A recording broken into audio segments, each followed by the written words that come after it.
এই যে বৈষম্যের বিরুদ্ধে বাংলাদেশে আন্দোলন হয়েছে, হওয়ার পরে এখন তো সবাই আরো বেশি থেকে বেশি সাম্য সাম্য সমতা এই কথাগুলো বলছে। শুনতে সুন্দর, ভালোই তো লাগে, সবাই এক সমান হবে, এক সমতায়, একই স্তরে, একই ক্যাটাগরিতে, একই মর্যাদায় থাকবে। শুনতে কার না ভালো লাগে? কিন্তু কিছু জিনিস এমন শুনতে বড় সুন্দর, কিন্তু এটার থেকে যেই অর্থ পরবর্তীতে বের করা হয় সেটা খুব একটা সুন্দর না, বরঞ্চ এটা থেকে অন্য ফায়দা লোকে নেওয়ার চেষ্টা চালায়। যেমন ইসলাম শান্তির ধর্ম, শুনতে ভালো লাগে না? অবশ্যই ভালো লাগে। এবং এটার দাবি তো এটাই ছিল, ইসলাম যেহেতু শান্তির ধর্ম, তার মানে ইসলাম প্রতিষ্ঠা করা মানে শান্তি প্রতিষ্ঠা করা, আর ইসলাম প্রতিষ্ঠিত না হওয়া মানে শান্তি অপ্রতিষ্ঠিত থাকা। তাহলে যারা শান্তি চায় তাদের সবাইকে ইসলামও চাইতে হবে, এটাই তো ছিল বাক্যের দাবি। ইসলাম যেহেতু শান্তির ধর্ম, ইসলাম যেখানে যাবে শান্তি নিয়েই যাবে, যেখান থেকে মাইনাস হবে সেখান থেকে শান্তিও মাইনাস হবে। এবং ইসলাম মাইনাস হলে যে শান্তি মাইনাস হয় এটা কে না বোঝে? ব্যক্তি জীবনে যারা নামাজ রোজা করে না, মদ খায়, গাঞ্জা খায়, হারাম রিলেশন করে, বিভিন্ন ধরনের অপকর্মে জড়িত আছে, ওরা কি সুখে শান্তিতে আছে? নাকি দুনিয়ার জীবনটাও একখণ্ড জাহান্নামের মতো হয়ে গেছে? একইভাবে পরিবার, যেই পরিবারের মধ্যে ইসলামী বিধিবিধান নাই, বরঞ্চ তারা যেভাবে ইচ্ছে ওই পশুর মতো জীবনযাপন শুরু করেছে, ওই মানুষগুলো দুনিয়াতেই বা কবে সুখী হতে পেরেছে? সমাজ বলেন, রাষ্ট্র বলেন, যেই সেক্টর বলবেন, ইসলাম বাস্তবেই যেখানে ইসলাম থাকে না শান্তিও থাকে না। ইউরোপ আমেরিকায় দেখেন ফ্রি সেক্স চলে অনেক জায়গায়, ভালো কথা। যার সাথে মনে চায় শুয়ে পড় বিছানায়, তুই শেয়ার কর, বিয়ে শাদী লাগবে না, কিচ্ছু লাগবে না, লিভ টুগেদার। এমন এমন দুনিয়ার পাবলিক ফিগারও আছে, সারা দুনিয়া এক নামে চেনে, কিন্তু বিয়া ছাড়াই 3টা 4টা 5টা 6টা বাচ্চা হয়ে গেছে, বিয়া লাগে না, এবং এটার কেউ দোষণীয় ব্যাপারও মনে করে না। এই যে এভাবে ছড়িয়ে গেছে, দরকার তো ছিল এটা, ওরা খুব সুখে থাকবে, শান্তিতে থাকবে। কিন্তু একটু তাকিয়ে দেখেন বাংলাদেশে আত্মহত্যা কয়টা হয়, ওদের দেশে আত্মহত্যা কয়টা হয়? এত অবাধ যৌনতা থাকার পরও বাংলাদেশে ধর্ষণ কয়টা হয়, ওদের দেশে কয়টা হয়? বাংলাদেশে এখন ধর্ষণ বেড়েছে, সন্দেহ নাই, তো বাংলাদেশে যা বেড়েছে এর চাইতে হাজার গুণ বেশি ওদের দেশে আগ থেকেই হয়। তো সব কিছু এমনি পাওয়া যায়, তারপরও ধর্ষণ কমে না, ডিপ্রেশন কমে না, আত্মহত্যার হার কমে না। কাহিনী কি? কাহিনী হলো এখানে আল্লাহকে নারাজ করে কেউ কখনো ভালো থাকতে পারে না, আর আল্লাহ রাজি হলে বান্দা কখনোই খারাপ থাকে না। এটাই মূল কথা। আল্লাহ যদি নারাজ হয়, যতই মদ খাক, যতই নারী নিয়ে ফুর্তি করুক, শান্তি আর সুখ জিন্দগি তো আসবে না। এজন্য ওদের দাম্পত্য সিস্টেমটাই বলতে গেলে ভেঙে গেছে। দাম্পত্য কলহ, পরকীয়া, আরো যত ধরনের জিনিস আছে ব্যাপকভাবে ছড়িয়ে যাচ্ছে। বাংলাদেশেও দেখেন পত্রপত্রিকায় লেখে যে গ্রামাঞ্চলের মানুষের চাইতে শহরের মানুষদের মধ্যে বিয়ে বিচ্ছেদের হার বেশি, ডিভোর্সের হার বেশি। আবার শহরেও তো 2 ক্যাটাগরির লোক থাকে, বড় বড় শিক্ষিত টাকাওয়ালা, আবার হলো গরিব অশিক্ষিত টাইপের লোকেরা। এর মধ্যে শিক্ষিত এলিট টাইপের যে লোকেরা, এদের মধ্যে ডিভোর্সের হার তুলনামূলক বেশি। এমনকি নায়ক নায়িকা, গায়ক গায়িকারা বিয়ে করার আগে পাবলিক দিন গুনতে শুরু করে, কাউন্টডাউন শুরু করে যে কবে তাদের তালাক হবে আর এক জায়গায় গিয়ে বিয়ে বসবে। মানে বিয়ের এখনো কবুল বইলে সারে নাই, তার আগেই পাবলিকের গবেষণা শুরু, কবে ভাঙন হবে, কবে অন্য কোথায় গিয়ে সংসার করবে। তাহলে এই যে যেই মানুষদের টাকা আছে, ক্ষমতা আছে, ওরা পারিবারিকভাবে বেশি সুখে থাকা দরকার ছিল। কারণ বেশিরভাগ ফ্যামিলিতে ঝগড়া হয় তো টাকা নিয়েই। চাহিদা যখন পূরণ করতে পারে না, মনোমালিন্য হতেই পারে, অস্বাভাবিক না? তো টাকা পয়সা নিয়ে যখন ঝগড়া, যাদের টাকা আছে ওদের তো সুখে থাকা দরকার ছিল। কিন্তু দেখা যায় সবই কপালে জোটে, সুখটাই নসিবে জোটে না। মাথায় রাখবেন, আল্লাহকে নারাজ করে আল্লাহর বান্দা কখনোই সুখী হতে পারে না। সুখের মালিককে, সুখের মালিক যদি আল্লাহ হয়, তাহলে এই যুগের লোকেরা কাফের, মুশরিক, নাস্তিক, বেঈমানদেরকে খুশি করে কোন সুখটা পেতে চায়? অনেকের ধারণা এমন, এই দেশকে এক টুকরা দিল্লি বানালে বা ওয়াশিংটন বানালে, অথবা এক টুকরা ইসরায়েল, চায়না বানালে, পশ্চিম বানালে, মনে হয় এই দেশে সবাই সুখী হবে। এমনকি বাংলাদেশের নারীরা এই নারীদেরকে পশ্চিমা দেশের নারীদের মতো বানানোর জন্যই তো সবচাইতে চেষ্টা চলছে। এই কথাটা খুব ভালো করে বোঝেন। এটা এমন একটা কথা যেটা নিয়ে কেউ যদি দ্বিমত করে, ওরা পাবনায় ভর্তি করা ছাড়া কোনো উপায় থাকবে না। ওরা তো বাংলাদেশের মেয়েদেরকে পশ্চিমা দেশের মেয়েদের মতো গড়তে চায় না?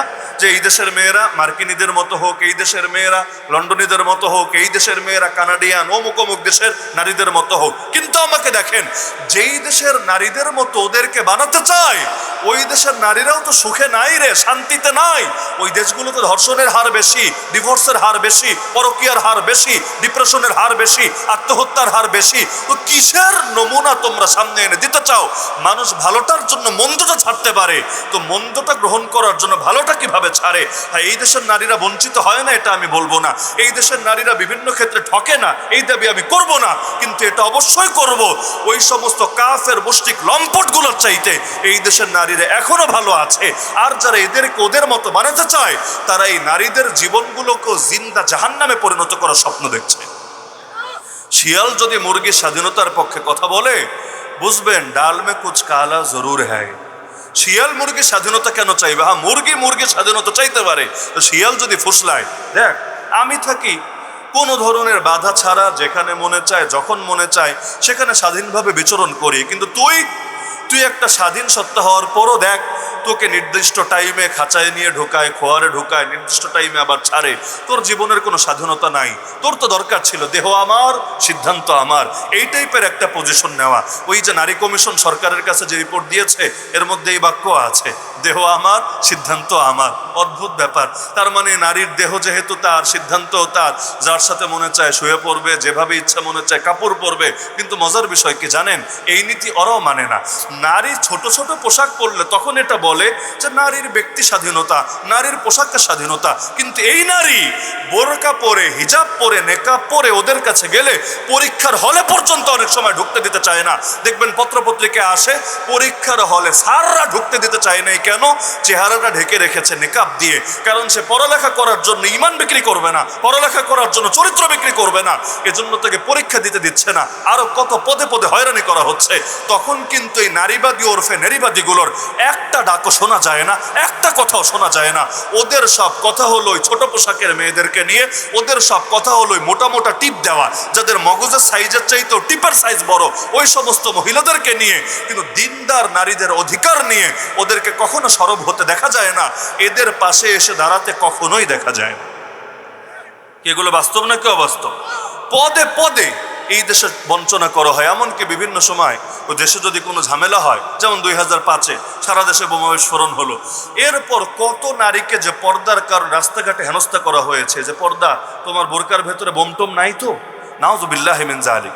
মানে দাড়ি থাকলে, গায়ের মধ্যে সুন্নতি জামা থাকলে, নারীর গায়ে হিজাব বোরকা থাকলে কিছু মানুষের গায়ে দেখলেই চুলকানি ওঠে। এই যে আমরা হুজুররা এই জামানা এত কিছুর পরে এখন তো সবাই বোঝে যে বিগত দিনে জঙ্গিবাদের নাটক সাজিয়ে কি পরিমাণ মানুষকে হয়রানি করা হয়েছে। তারপরও দেখবেন কারো যদি সন্দেহ থাকে আপনি নিজের ড্রেসটা পাল্টান ভাই, কয়দিনের জন্য, বেশি লাগবে না, 2 মাস 1 মাসের জন্য আমাদের মতো ড্রেস পরেন, আমাদের মতো ড্রেস পরেন, মাথায় টুপি পাগড়ি ধরেন, মুখে দাড়ি রাখেন, এরপর রাস্তাঘাটে চলেন। তারপর আপনি নিজেই ডিসাইড করেন যে এই দেশের মানুষকে আপনাকে আগের চোখে দেখে না ভিন্ন চোখে দেখে, আগের মতো আচরণ করে না ভিন্ন আচরণ করে। হ্যাঁ, এটা বাস্তব, অনেকেই সম্মান করবে, অনেকেই সালাম দিবে, অনেকে আপনাকে মহব্বত করবে, কিন্তু একটা শ্রেণী এমন থাকবে এবার আপনাকে দেখলেই চুলকাতে শুরু করবে। এমনকি বন্ধু বান্ধবদের পর্যন্ত এমন লোক থাকে শুধুমাত্র এই লেবাস পরলে টিটকারি মারে, কিরে তুই কি জঙ্গি হয়ে গেলি নাকি, তুই কি মৌলবাদী হয়ে গেলি নাকি। কত ছেলে এমন ভালো হতে চায় কিন্তু মানুষের কথার কারণে ভালো হতে পারে না। কারণ এই কথাগুলো সবার তো সবার একরকম থাকবে না, হজম শক্তি সবার একরকম হবে না। এই জামানায়, এই ফিতনার জামানায় কেউ যদি ভালো হতে চায় নিজের চামড়াকে গন্ডারের চামড়ার মতো বানায় নিতে হয়, গন্ডারের চামড়ার মতো।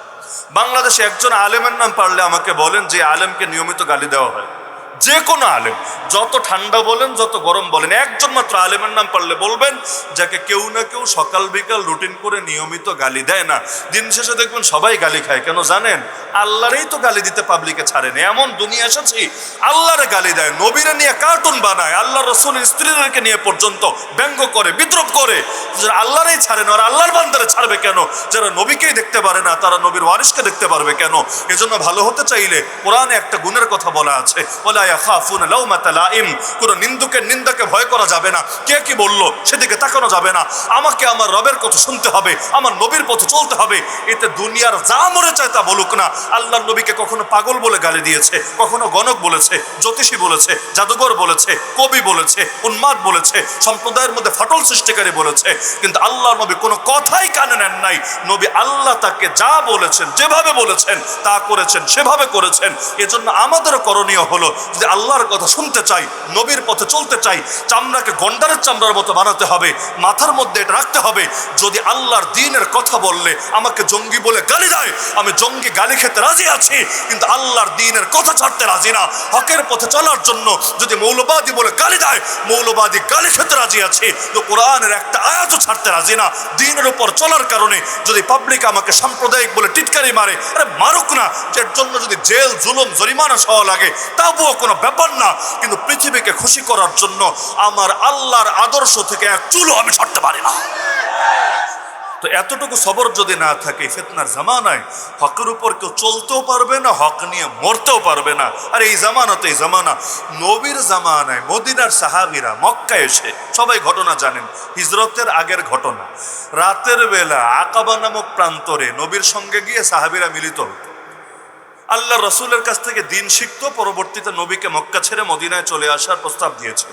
ওই সময় নবী তাদের থেকে বায়াত নিয়েছিলেন যে এমনি এমনি যাব না, আমাকে কিছু শপথ দিতে হবে, শপথ।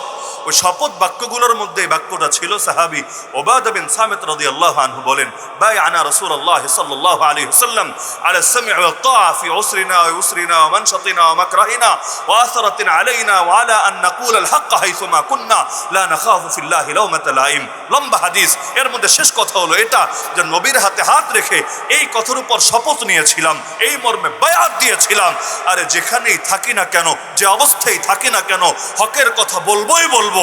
হকের কথা বলতে গিয়ে, হকের পথে চলতে গিয়ে কোনো নিন্দুকের নিন্দাকে পরোয়া করব না।